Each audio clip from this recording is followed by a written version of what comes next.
your name is so unique. I gotta ask that first. Like, tell me where the name Tomorrow came from. And it's really like first I have to say, you know, my government name. Y'all can look all that stuff up on Google or whatever, but it's Elian Shakur Morrow. So, but I always wanted to be called Shakur because I don't know, I didn't want to embrace my first name too much, so people call me Shakur. So the nickname was Pac, you know. So it's like Tupac, right? So I took the, you know, two from that and my last name Morrow. Oh, Tomorrow. okay. And Tupac actually wrote a poem and he, you know, titled it with a 2, M-O-R-R-W, and I just took the O's out. So, okay. That's what's up, man. Yeah, man. That's the story. Yeah. Now, Tomorrow, you do R&B music and rap or just R&B? I do both. I mean, they're like simultaneous. Like I just figure out how to write in a way where it's just both of them can seep in. It's like they just go. You can call it, you know, R&B and rap or rap and R&B. So I'm always gonna add some melody in either one. So. Okay. Yeah. Okay. That's what's up. Now, where you from, man? From here, from Dallas. From Dallas? Yeah, I was raised here. I was born in Arizona. You know, I was born in Tucson. I was adopted when I was 2, until the Morrow name. So that's another reason why I gave myself Tomorrow as well, because at 2 I was adopted into the Morrow name. That, you know, came out here, been out here ever since. So I'm 25, 23 years. Okay. So you were adopted at 2? Yeah. Man, tell me. I mean, go. Man, yeah, tell me about that. Like, when did you find out, or when did you know, or did you always know that you were adopted? Well, when we got up, like, I think around 11, they told us, but 11 years old? Yeah, but I guess at that point it was just like, well, you've been taking care of me this whole time. Like, what we tripping on it now for? You know? Yeah. I never really took it like, you know, but it always was like a thing where I wanted to know my real peoples. You know what I'm saying? But you know, I was able to visit them just recently. But like me and my biological father, he passed away like 4 or 5 years ago. Now, and you know, I never got a chance to really like tap in with him, but it's, you know, I still got my actual dad that took care of me. You know, he's still here. Okay. What about moms? Yeah, my mom's she, you know, she from St. Louis.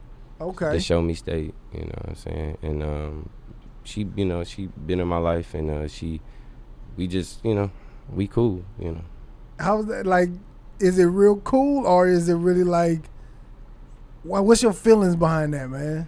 Man, it's honestly, it's like life is a trip. Like, it can take you down so many different paths, and I can't judge anybody for, like, you know what I'm saying, the path that, you know, it's just, for me, it's like I'm moving in a you know, forward trajectory, and it's like hard to keep on like dealing with the same things. And you know, I love my mama, you know, she is a queen in my eyes. It just sometimes it's, you know, it's just the friction of just situations, you know, finances and, you know, other things. Yeah. Cause I always hear like I don't want to call them horror stories, but I always hear stories about where it's like the biological parent always, you know, not always, would try to come into the kid's life once they get to an adult, and then it's always some kind of friction, you know what I mean, and there's some resentment towards that parent.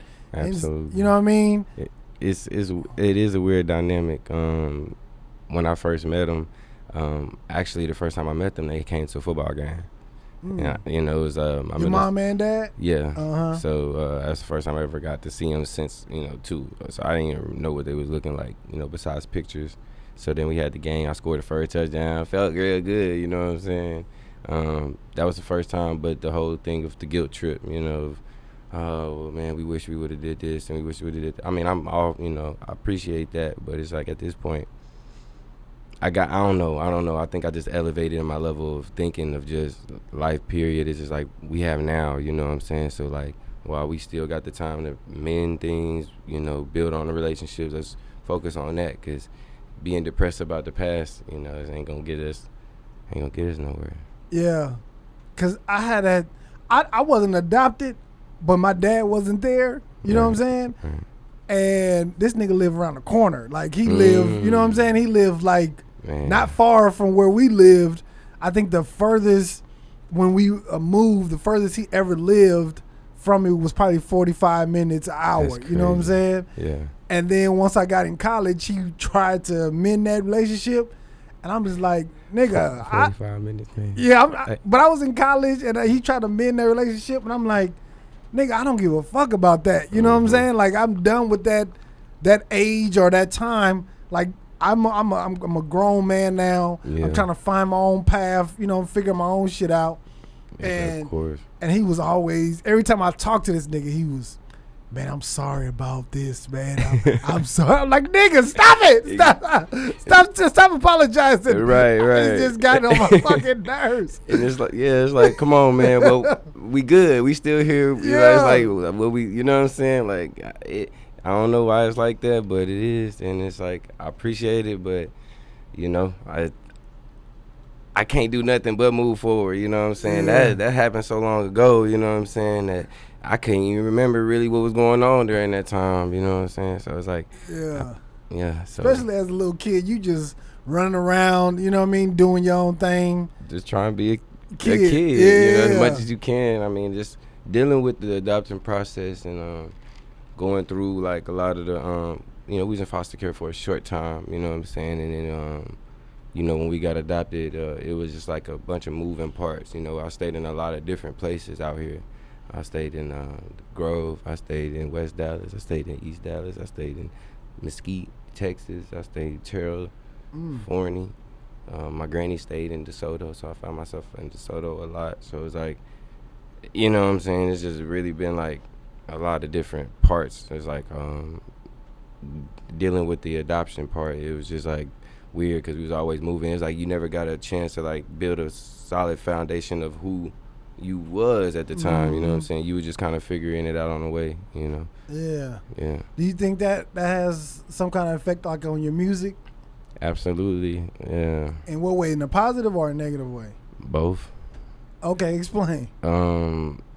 Because I mean, you can never have the good without the bad and the bad without the good. So like that's what makes the music true, you know. So the title of the EP that comes out July 7th, 2022 is TBH, and it's about me tomorrow. And the whole point of that TBH is to be honest, is to, you know, basically show people this is what I'm coming with, authenticity. I want to be honest in my music, and that's giving the good and the bad. Like, it's not just glorifying a certain thing or, you know, whatever. It's just like giving it the whole, you know, it's a story, you know. So. Yeah. Do you talk about any of like your childhood stuff or going through those emotions? Do you talk about that in your music? Yeah. You know, if you listen hard enough, you know, or there's some actual songs that I make about specific moments or like things that I've been through, but you know, I always place some sort of you know, either what I've learned from the past or what happened to me in the music, because I know somebody else is going through it, you know. I remember the first song I did was called Itself. It was talking about life itself, you know, and talking about my granny, my father, and my mother. Those are like the three main people in my life, you know. My granny got us, you know, she was a big advocate for our adoption. That's my adopted granny. She was, and so she got, you know, behind my mom and my father that adopted us, and then them three have been the main pillars, you know what I'm saying? But you know, time goes on and health, you know, things happen and age, you know, so dealing with a lot of stuff. Like my adopted dad's people went through Hurricane Katrina, so it was a lot of like when you get adopted and then when you know, have different family, you just you open yourself up to a lot more like feelings, or bullshit, or just, you know, feelings, you know what I'm saying? Like people going through shit that you've been, you know, in contact with, but because you know so many people now, you know what I'm saying? So everybody going through something, you want to extend your empathy, you know what I'm saying? But it takes a lot of energy, you know, to do all that, and it's just, you know, I don't know, it's just a lot of moving parts with the whole thing. But I kind of lost where I was going with Yeah, it. no worry about it. Do you have any siblings, like any brothers and sisters? Yeah, I have three blood sisters actually. Two of them I was adopted with early on when I was 2, and one came later. Thank you for tapping in with us. In order to see more clips like this, check out this video here or check out this one here.